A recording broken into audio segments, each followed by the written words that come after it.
Hi, I'm Alderwoman Sheila Finlayson. Welcome to our Annapolis.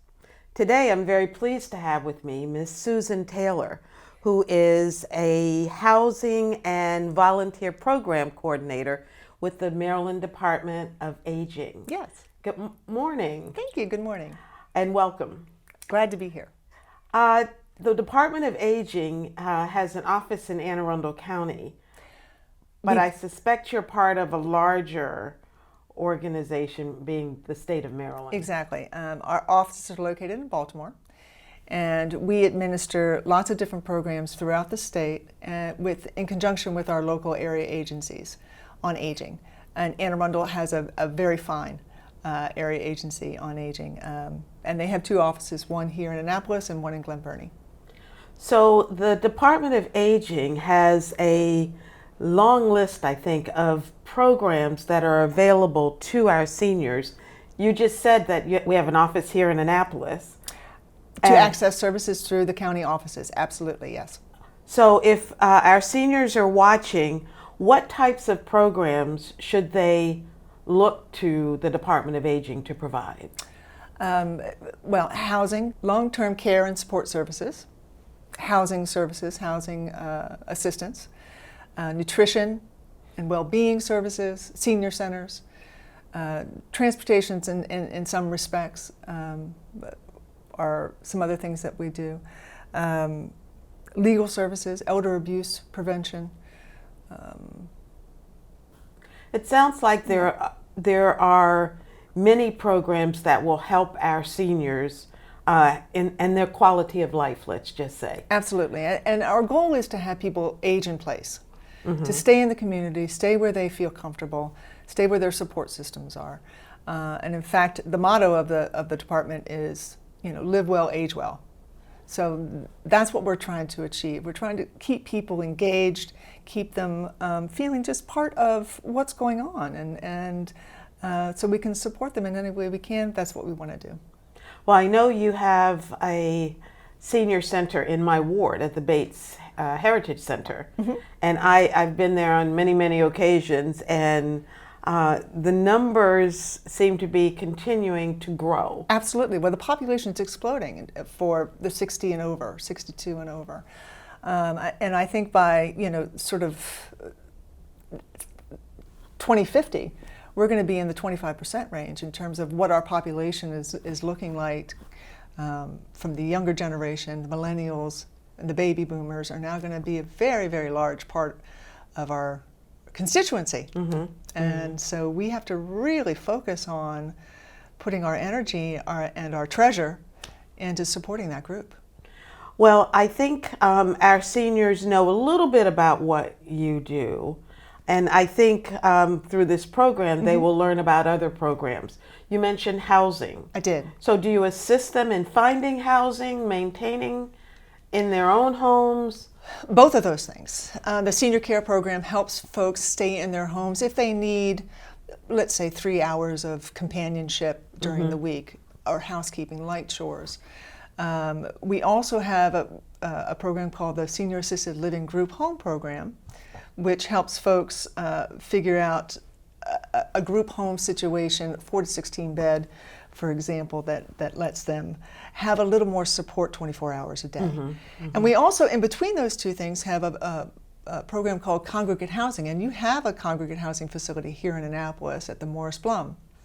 And we have a relationship with them. And what we do is we try to support folks who have a lower or middle income mm-hmm. to To help bridge the gap between their rent, and these are independent apartments, kitchens, bathrooms, mm-hmm, that kind of thing, but it's offering a congregate setting for meals, support for laundry, support for the activities of daily living, mm-hmm. Just if grooming perhaps, mm-hmm. Dressing. If you need that kind of support, but you don't need a full-blown medical facility, and you want to stay connected and be part of a group, be part of a community, then that's a great option. Mm-hmm. And we're hoping, again, to facilitate that for folks. And you said you're at Morris Blum with that program we are. Right now? Mm-hmm. So it's already in our city. It is. Medical is an issue that Mm-hmm. most of our seniors are concerned about. Getting their Sure. medications, being able to afford their medications. Absolutely. So do you deal with assistance in that capacity also? We deal with a lot of help in the Medicare and Medicaid counseling. We have a program called the SHIP program, which is the State Health Insurance Information Program, and also the Senior Medicare Patrol. So we have lots of volunteers throughout the state who will help people navigate through the labyrinth sometimes that it is of Medicare and their prescription benefits as well. So we try to help people make the best decision for their particular situation. Well, I'm almost in the donut hole. Yeah, that's a tough one. And I'm still trying to figure out exactly what that means. And I think I'm pretty smart, but I'm challenged. It's an overwhelming amount of information, and so it is.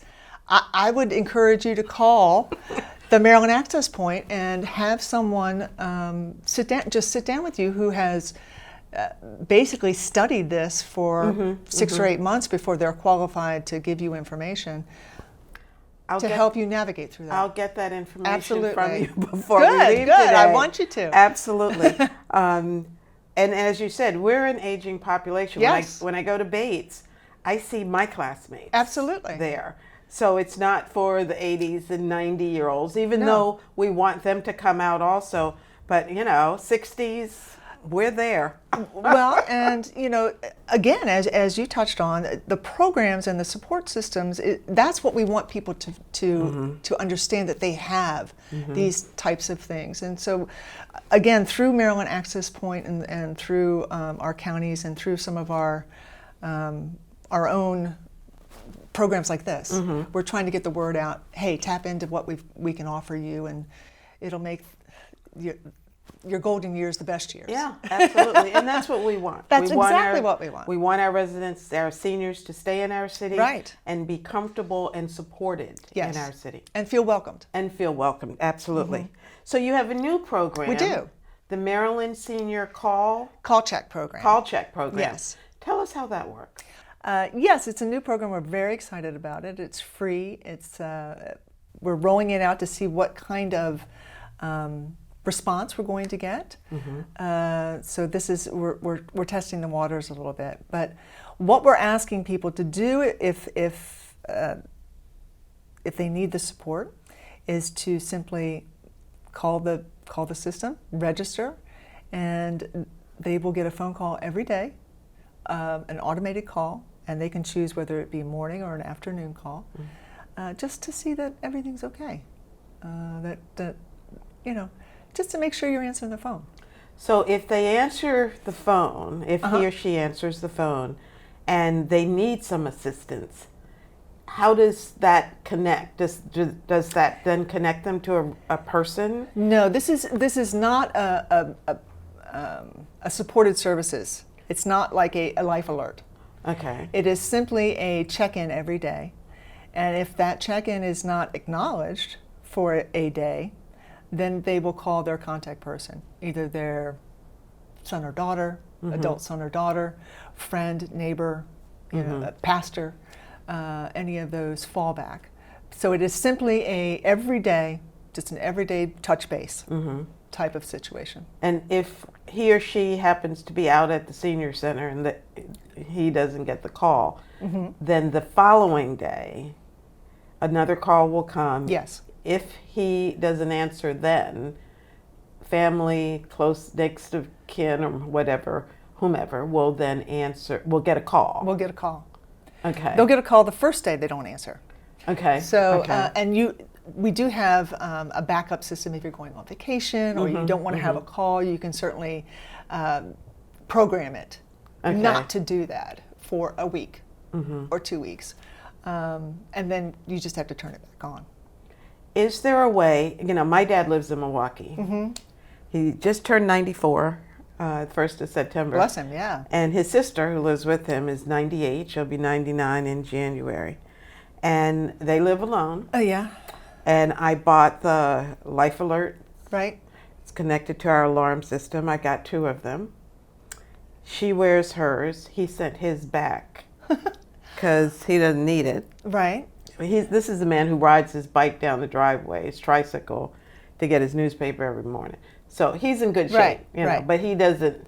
But the alarm company, whenever she hits it, they call. Mm-hmm. And actually there's a speaker so they can talk to her and say, is everything okay? She generally doesn't hear, so then they call and then set the whole alarm thing off Right. all over again. He doesn't like it at all. And I guess my question is, how do you address the seniors who feel like this is intrusive? They don't have to sign up for it. They don't have to sign up for it. Okay. And it's not something they have to wear. Okay. It's not something that anybody would know that they were on. It is a phone call to their home phone or their cell phone that they would get every morning at 8:30. Mm-hmm. And all they would have to do is answer, and that would stop the process of, you know, having a backup call, having somebody check on them. So it's simply a sort of a second layer of safeguarding, just to make sure that everything is fine. And again, it's not intrusive because nobody knows that you're even involved in it. So he wouldn't be wearing a lanyard or anything of that nature. Some of our seniors are tech savvy, like my dad. Yeah. I mean, the iPad, the iPhone, all the stuff. But a lot of our seniors are not. Right, sure. So is there a mechanism to give them assistance in signing up for the program? They can either use the internet or they can just simply call. We have an 800 Okay. number. So we'll post that 800 Yes. number at the end of the show so that if you don't have access by internet, and we'll cite the internet address also. Good, yes. And then the phone number so they can just call. They can just simply call and go through the registration in that way. And they should have ready the contact person's Absolutely. information. Absolutely. So, you know, if they want a child to be called, Right. then they should have the contact information. Exactly. Or their next door neighbor. It doesn't have to specifically be a family member, a friend, anybody they feel comfortable with. Okay. And you said this is a pilot program. It is. We're testing to see how it's accepted and what the need is. And I have a feeling it's going to be very successful. And I think it's a terrific program. Again, it's absolutely free. This is not something that you have to pay monthly. And I think it just is peace of mind, not only for the recipient, but also for the recipient's loved ones, I believe. Absolutely. Yeah. Just another layer of giving our Sure. seniors comfort To stay at home. in their homes. Yes. So that's very important. Yep, I agree. I think that we have introduced the community to an exciting new program. Good, I hope so. And I hope that everyone will look into using the program. I suspect that the more people that sign up, the more successful it will be deemed. Absolutely. Through the Maryland Senior Call Check Program. Yes, So I'd like to thank you my pleasure. for joining me today. And again, we should encourage our seniors to sign up for the Maryland Senior Call Check Program. Have your contact information ready so that Please. when you either call in or go by computer to get signed up, you'll have all the information to provide. Yes, thank you. And I think you've also highlighted many of the programs that the Department of Aging provides to our community. Yes, and I would encourage everyone to, and again, I hope we'll post the Maryland Access Point for Anne Arundel County here at the end of the broadcast, because that is your first point of contact to find out exactly all the different things that you can access.